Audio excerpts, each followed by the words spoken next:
all know car manufacturers publish official 0 to 62 times for their cars, but typically these are done in the most perfect of conditions and with professional drivers. But it's all about the weather, the road surface, what tyres you have, who is sitting behind the wheel, how they drive. Yep, in ideal conditions, with launch control, almost anyone could get that perfect 0 to 62. But what happens in the real world? In the real world, anything can happen.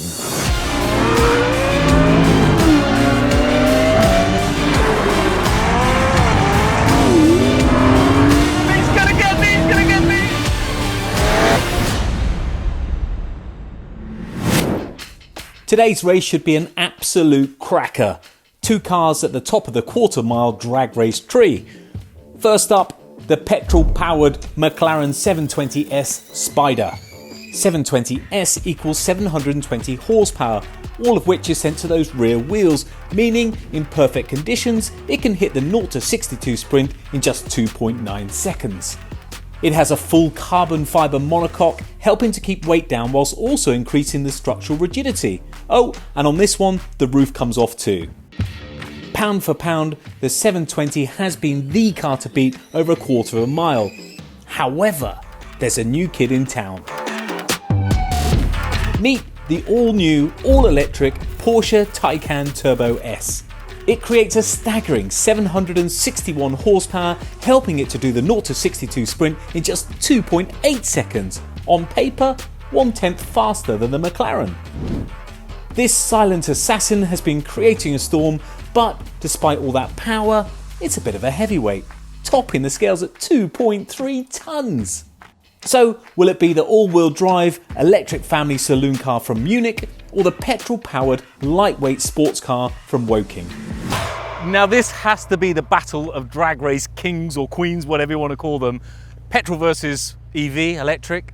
Who's your money on? Well, I know who my money's on, but I don't want to say it, all right? I don't want to say it. I know who my money's on. I'm sorry, I love that McLaren 720S Spider. I think the Porsche might just win.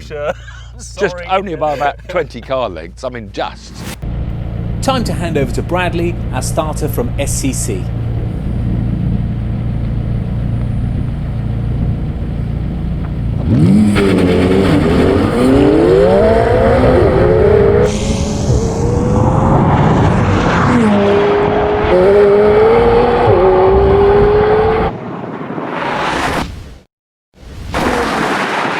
Winner, winner, chicken dinner! The Taycan racks up yet another victory. But let's take another look. The Porsche gets a dream start thanks to that instant power and all-wheel drive, and no doubt the driver will tell you through his skill too. Midway it seems the lighter McLaren starts to claw some ground back, but by then the race is already over. Perhaps we'll see a different result over a half a mile, but for today, the crown once again goes to the Porsche Taycan Turbo S. Make sure you subscribe for lots more drag races to come with some of the craziest pairings on YouTube.